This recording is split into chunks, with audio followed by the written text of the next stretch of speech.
Hello दोस्तों, कैसे हैं आप सब। आज हम आपको लेकर चलने वाले हैं एक ऐसे राज्य की सैर पर जो इतिहास, संस्कृति, प्राकृतिक सौंदर्य और आधुनिकता इन सब का अनोखा मेल है। जी हाँ, आज हम बात कर रहे हैं भारत के गौरवशाली राज्य गुजरात की। तो आइए जानते हैं गुजरात के टॉप 7 टूरिस्ट प्लेसेस के बारे में जहां आपको जिंदगी भर यादें मिलेंगी। और हाँ, वीडियो के अंत तक जरूर बने रहिएगा क्योंकि नंबर 1 की जगह आपका दिल जीत लेगी। तो शुरुआत करते हैं उस जगह से जहां देश की आत्मा बसती है, गांधी आश्रम, जिसे साबरमती आश्रम भी कहा जाता है। ये जगह हमारी लिस्ट में 7वें नंबर पर है। ये वही जगह है जहां महात्मा गांधी ने 1917 से 1930 तक का जीवन बिताया और जहां से उन्होंने ऐतिहासिक दांडी यात्रा की शुरुआत की थी। इस आश्रम में आपको शांति की वो अनुभूति होगी जो आज के भागदौड़ भरे जीवन में कहीं खो सी गई है। यहाँ गांधी जी के निजी सामान, दुर्लभ तस्वीरें और उनके द्वारा लिखे गए पत्र मिल जाएंगे। हृदय कुंज नामक वो कुटिया खास है जहाँ बापूजी रहते थे। अब चलते हैं 6ठे नंबर पर मौजूद गिर नेशनल पार्क में, जो एशिया की शेरों की आखिरी पनाहगाह है। सौराष्ट्र इलाके में फैला ये नेशनल पार्क वाइल्ड लाइफ प्रेमियों के लिए किसी जन्नत से कम नहीं। यहाँ एशियाटिक लायन और उनके प्राकृतिक आवास में देखना एक रोमांचक अनुभव होता है। 1400 वर्ग किलोमीटर में फैले इस जंगल में 500 से ज्यादा शेर, तेंदुए, चीतल, नीलगाय, मगरमच्छ और 300 से ज्यादा पक्षियों की प्रजातियां हैं। यहाँ सफारी के दौरान आपको जंगल की अनसुनी आवाजें, ताजी हवा और जंगल की रहस्यमयी शांति का एहसास होगा। अक्टूबर से जून तक यहाँ का समय घूमने के लिए सबसे ज्यादा बढ़िया होता है। अगर आप प्रकृति के करीब आकर रोमांच की तलाश कर रहे हैं तो ये जगह एकदम परफेक्ट है।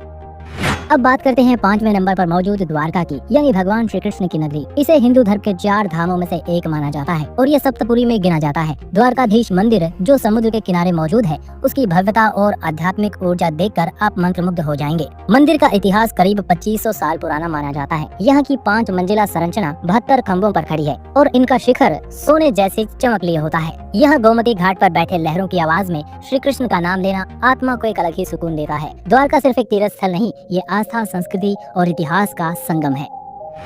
अब बात करते हैं 4थे नंबर पर मौजूद स्टैचू ऑफ यूनिटी केवड़िया की। ये एक ऐसी स्मारक है जो न केवल ऊंचाई में बल्कि गौरव में भी सबसे ऊंची है। सरदार वल्लभ भाई पटेल की 182 मीटर ऊंची ये प्रतिमा दुनिया की सबसे ऊंची मूर्ति है। नर्मदा नदी के किनारे केवड़िया में मौजूद ये प्रतिमा आधुनिक भारत की एक पहचान बन चुकी है। आप यहाँ हाई स्पीड लिफ्ट से मूर्ति के चेस्ट लेवल तक जा सकते हैं, जहाँ से चारों ओर का दृश्य काफी ज्यादा लुभावना होता है। यहाँ एक म्यूजियम और ऑडियो विजुअल गैलरी भी है जो सरदार पटेल के जीवन और उनके योगदान को खूबसूरती से दर्शाती है। आसपास वेलनेस फॉरेस्ट, झरने, कैनियन, जंगल सफारी और लाइट शो जैसी कई चीजें यहाँ पर आपको देखने को मिल जाएंगी।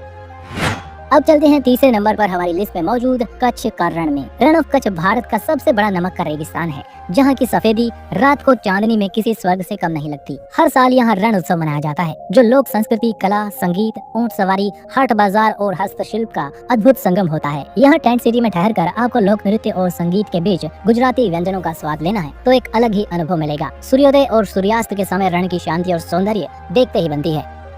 अब बात करते हैं 2रे नंबर पर मौजूद पावागढ़ और चंपानेर के बारे में। ये एक ऐसी जगह है जो यूनेस्को वर्ल्ड हेरिटेज साइट्स की लिस्ट में शामिल है। ये जगह इतिहास प्रेमियों के लिए खजाना है। यहाँ 8वीं से लेकर 16वीं शताब्दी की वास्तुकला और संस्कृति को बहुत ही नजदीक से देखने को मिलता है। पावागढ़ पहाड़ी पर मौजूद काली माता का मंदिर एक प्रमुख तीर्थ स्थल माना जाता है, जहाँ भक्तजन दर्शन के लिए पहाड़ी चढ़ते हैं। नीचे चंपानेर शहर में मस्जिदें, महल, बावड़ियाँ और पुराने मकान आज भी इतिहास की कहानी सुनाते हैं। खासकर जामा मस्जिद की वास्तुकला देखते ही बनती है। और अब चलते हैं नंबर 1 पर, सोमनाथ मंदिर, जिसे भारत के 12 ज्योतिर्लिंगों में सबसे पहले माना जाता है। ये मंदिर अरब सागर के किनारे मौजूद है और इसकी पृष्ठभूमि जितनी ऐतिहासिक है उतनी ही भावात्मक भी। इसे कई बार तोड़ा गया लेकिन हर बार फिर से बना। ये सिर्फ एक मंदिर नहीं बल्कि श्रद्धा और संकल्प का प्रतीक है। यहाँ सूर्यास्त के समय समुद्र की लहरों के साथ बजती आरती आपको भक्ति की उस गहराई में ले जाती है जिसे शब्दों में बयान नहीं किया जा सकता। मंदिर की नक्काशी, शिवलिंग का तेज और आसपास का समुद्री नजारा मिलकर एक अलौकिक अनुभव देते हैं। अगर आप आत्मिक शांति, इतिहास और भव्यता एक साथ महसूस करना चाहते हैं तो सोमनाथ आपके सफर का सबसे खास हिस्सा बन सकता है। तो ये थे गुजरात के टॉप 7 टूरिस्ट प्लेसेस। अगर आप भी कभी गुजरात